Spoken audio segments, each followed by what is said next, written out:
4 دفعہ meeting post پون ہوئی اور پھر کل انہوں نے لیٹ نائٹ ایک میٹنگ کی اور اس میں کہہ دیا کہ 0.29% گروتھ ہمیں نظر وہ ہو جائے گی. آپ کہہ رہے ہیں نیگیٹو گروتھ ہے. ڈالر کا ہم سن رہے ہیں کہ اگر یہ IMF کے ساتھ بات نہ ختم ہوئی تو جون میں شاید 350 روپیہ کراس کر جائے dollar according to industry observers اور جو ایکسپرٹس ہیں. کچھ ہمیں بتا دیں اس وقت کوئی اچھی خبر ہے ڈاکٹر صاحب؟ بسم اللہ الرحمن الرحیم. اچھی خبر میں آپ کو سنا دیتا ہوں، اور وہ یہ ہے کہ جو اس سال 2023 کا گلوبل ہیپینس انڈیکس آیا ہے، آپ کو سن کے ضرور خوشی ہوگی کہ اللہ کے فضل سے ہم لوگ ہندوستان اور بنگلہ دیش کے لوگوں سے زیادہ خوش ہیں. ہماری رینکنگ بہتر ہے ماشاءاللہ. تو آپ تو خوش ہوں گے اس بات کو سن کے. ہم تو ڈینائل میں ہم تو پوری قوم ہی ڈینائل میں ہے نا ڈاکٹر صاحب. ہم تو اب ڈھیٹ ہو چکے ہیں، اس لیے ہم خوش ہی رہتے ہیں. لیکن مجھے یہ بتائیے کہ ایک فیلنگ یہ آ رہی ہے کہ گورنمنٹ کو کوئی ہینڈل نہیں ہے اکانومی کے اوپر، اور صرف یہ ایک ایک کر کے دن ٹپا رہے ہیں کہ بس کسی طرح 13 اگست ہو جائے، مدت ختم ہو جائے اسمبلی کی، یہ بھی گھر چلے جائے، گورنمنٹ چلی جائے، اور کوشش یہ کریں گے کہ شاید بجٹ کسی قسم کا کوئی اس میں وعدے وغیرہ الٹے سیدھے لوگوں کو کر دیں اس بجٹ کے اندر. کوئی آپ کو پلان نظر آ رہا ہے؟ کوئی اسٹرکچرل ریفارمز نظر آئی ہیں؟ کچھ نظر آئی ہے؟ باقی تو چھوڑے 20 ارب روپیہ اور پکڑا دیا MNS کو وہ سیپ پروگرام کے تحت، جو کنٹروورشل پروگرام ہے خود بھی. تو کوئی پلان نظر آ رہا ہے آپ کو گورنمنٹ کا؟ بات دراصل یہ ہے کہ اس وقت جو ہورائزن ہے ہماری اس وقت کی حکومت کا، وہ تو اگست کے مہینے تک ہے، جو کہ ایک لحاظ سے انشورڈ ہے.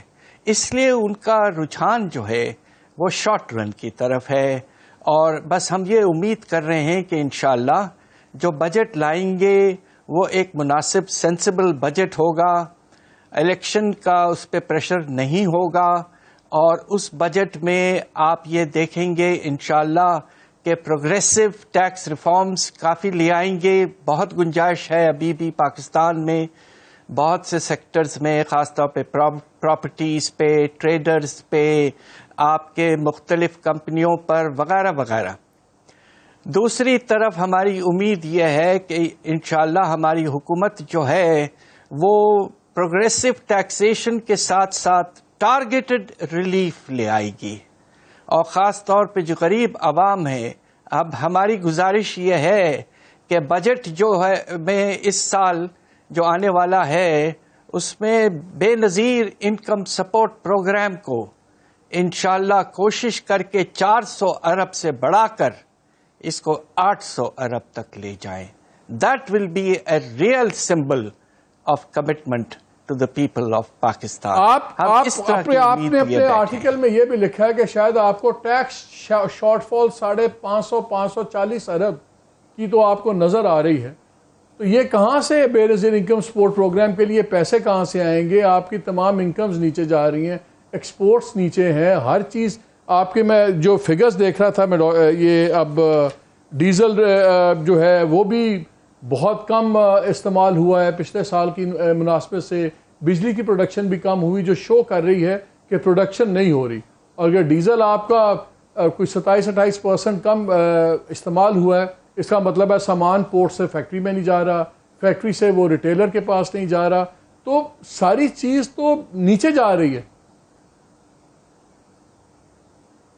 بات دراصل یہ ہے کہ آپ شاید میرے جو اعداد شمار ہیں وہ غلط ہیں، اس لیے کہ جو نیشنل انکم اکاؤنٹس کے ایسٹیمیٹس آج پریس ریلیز آئی ہے اس میں ماشاءاللہ آپ کا electricity sector positive growth rate, آپ کا جو ٹرانسپورٹ کا سیکٹر پازیٹیو گروتھ ریٹ، آپ کا جو میجر کراپ سیکٹر ہے اس میں تھوڑی سی کمی آئی ہے، جبکہ سیلاب کی وجہ سے اندازہ تھا کہ شاید زیادہ ہو.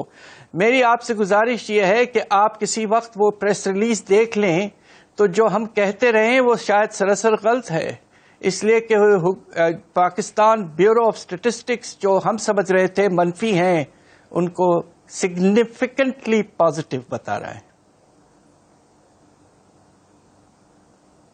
وہ اسی لیے تو شاید اسی لیے ڈاکٹر صاحب 4 دفعہ میٹنگ پوسٹ پون ہوئی ہے تاکہ وہ اگری کر لیں کہ کسی طرح چیزوں کو پازیٹو کر دیا جائے. اور کلیئرلی یہ بڑے کویسچنیبل، میں 3 ڈفرنٹ سورسز سے فگرز دیکھ رہا تھا.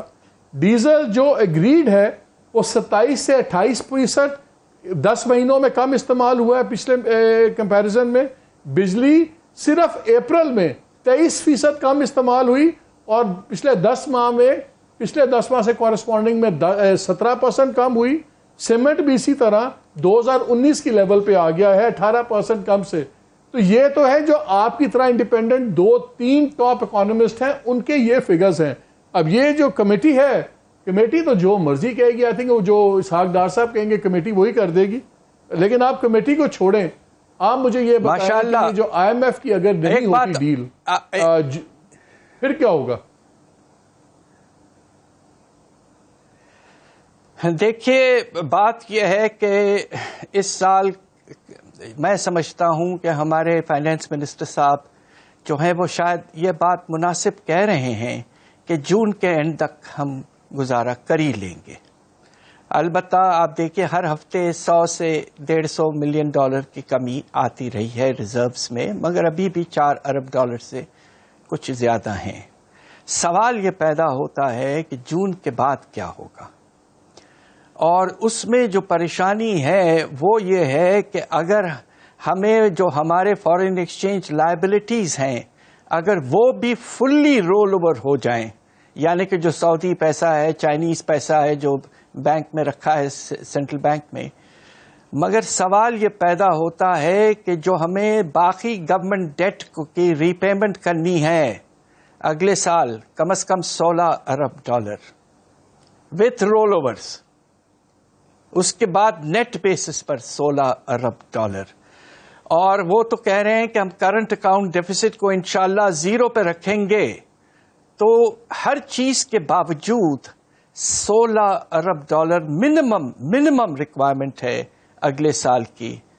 آئی ایم ایف پروگرام اگر نہیں آتا ہے دوسرا نیا پروگرام، تو ہوگا یہ کہ پرائیویٹ کریڈیٹرز تو پاکستان سے بھاگ جائیں گے، کمرشل بینک پیسہ نہیں دیں گے اور بانڈز فلوٹ کرنا غیر ممکن سی بات ہوگی. اور سب سے پریشان کن بات یہ ہے کہ اب ملٹی لیٹرل کریڈیٹرز، بڑے ڈیولپمنٹ بینکس اگر آئی ایم ایف پروگرام نہ ہو تو وہ بھی پیسہ بھیجنا روک دیں گے. تو 16 ارب dollar worth 0 current account deficit ہم کہاں سے پورا کریں گے؟ میری تو گزارش یہ ہے کہ یہ جو فائنینشیل پلان ہے اس کو ہمارے جو منسٹری آف فائنانس مناسب سمجھے تو بجٹ کے ڈاکیومنٹ میں ایکسپلسٹلی بتا دیں کہ پلان کیا ہے اور کس طرح موبلائز ہوگا، تو ہم سب کو مطمئن ہوں گے اور ریلیف کافی حد تک مارکیٹس میں پیدا ہو سکتا ہے. ڈاکٹر صاحب آخری سوال، ری اسٹرکچرنگ تو چھوڑیں، کیا وقت آ گیا ہے کہ کم از کم ری پروفائلنگ آف ڈیٹ کرے گورنمنٹ آئی ایم ایف کے ساتھ مل کے؟ یہ بہت ضروری ہے کہ اس لیے آئی ایم ایف کی ضرورت زیادہ پڑتی ہے. جس طرح سری لنکا نے آئی ایم ایف کے سپورٹ کے ساتھ تقریباً 1 سال کی محنت کے بعد ری اسٹرکچرنگ اور ری پروفائلنگ کروا لی ہے. ہمیں بھی کرنا پڑے گا، مگر اس میں صرف جو گنجائش ہوتی ہے زیادہ وہ آپ کے بائیلیٹرل کریڈیٹرز اور کمرشل بینکس. اس کے علاوہ ہمارا لون جو ہے تقریباً اس کا جو زیادہ بڑا حصہ ہے وہ ملٹی لیٹرل کریڈیٹرز کا ابھی تک ہے. تو اس لیے یہ دیکھنا ہے کہ کس حد تک ری اسٹرکچرنگ یا ری پروفائلنگ سے ہمیں کتنا ریلیف ملے گا ڈیٹ ری پیمنٹ میں، اور کتنی ہمیں محنت کرنی پڑے گی. اس لیے کہ چائنا ٹک اٹس اون ٹائم